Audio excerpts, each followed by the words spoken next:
President Biden was slated to lift Title 42 yesterday. Title 42 is a Trump-era public health order that allows for the quick expulsion of migrants at the southern border. However, a federal judge in Louisiana has now delayed the rollback of this policy until a lawsuit over its termination is settled. I want to bring in now Chair of the Congressional Hispanic Caucus, California Congressman Raul Ruiz.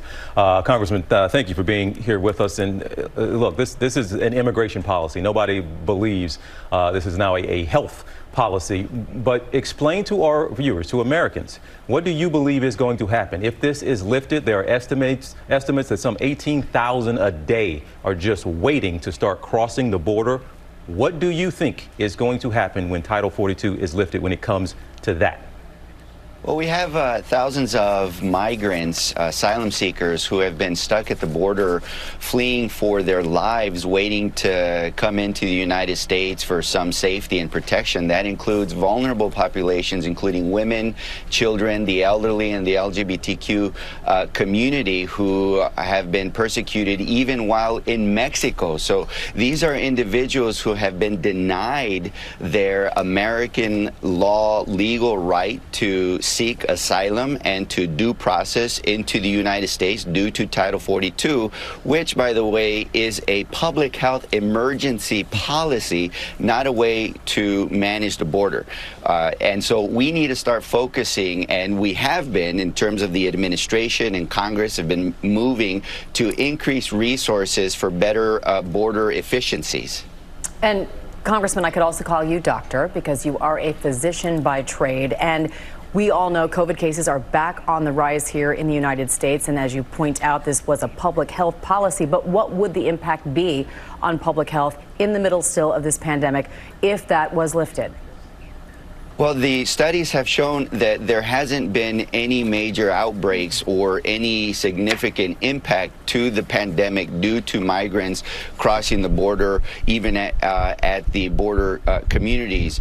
There has been increases in COVID around the country, but they're nowhere near where there were in the past due to the successes of the American Rescue Plan and the Biden administration.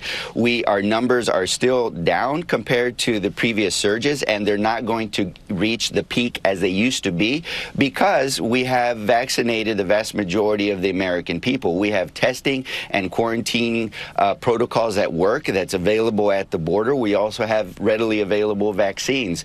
And so we're at a different point. And so what we need to start doing is changing the conversation from a public health emergency policy to addressing the root causes of migration, to ensure that we modernize our borders, that we send the resources that are necessary, including judges, lawyers, social workers, to ensure that migrants get to their court cases and they're processed efficiently. And we have to partner with international countries to make sure that we protect the migrants as they cross through and to help them in their border efficiency as well. All of these things the Democrats and the administrations are working towards. Republicans have been obstructing this all along.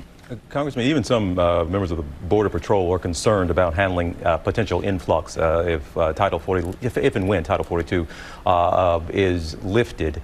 Are you confident now? You mentioned increased resources just a moment ago. Are you confident now that a plan and the resources are in place to handle an influx from about 6,000 a day crossing to 18,000, 20,000? Crossing? And if not, why not wait the idea of getting the plan, get those things in place, those resources, and then lifting Title 42?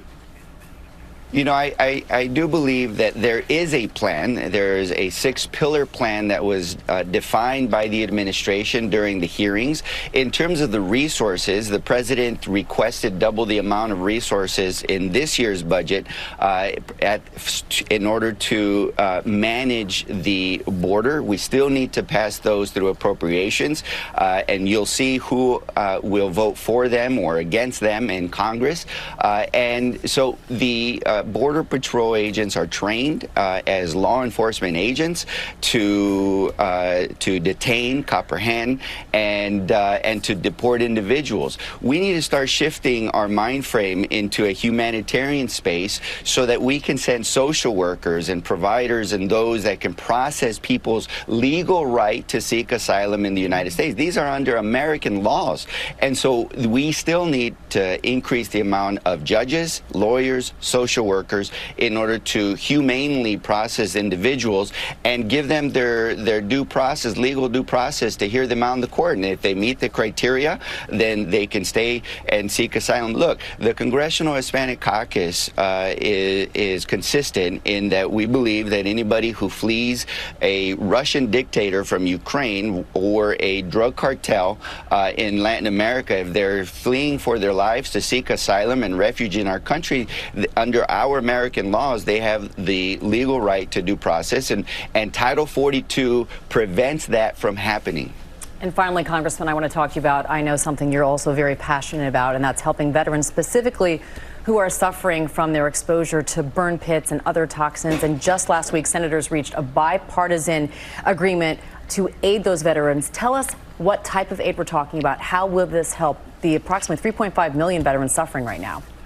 Amy, I'm so excited. Just hearing you brought chills to my skin, because we all know what happened to our Vietnam veterans after their exposure to Agent Orange. It was just delayed and denied their care, or whether or not their health conditions was even associated with Agent Orange. Burn pits are the Agent Orange of our generation. And so right now, the burden of proof is on the veteran to show that their illnesses like cancers and respiratory illnesses were associated to their service in the military and their exposure to these toxic smokes and burn pits. So the Honoring Our Pact Act that passed out of the House would give presumptive benefits to individuals who served in Iraq, Afghanistan, who served near burn pits. So we lift the burden of proof from them, and they're can now receive the benefits and the health care that they need in order to prolong their lives, save their lives. And this is so necessary. There's a constituent of mine who is an Air Force veteran who died from pancreatic cancer. I was at her deathbed, and she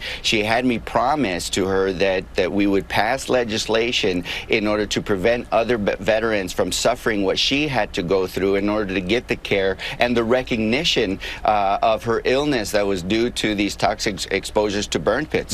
Well, I know that so many out there are so grateful for that aid now going to come their way. California Congressman Raul Ruiz, thank you so much for being with us today.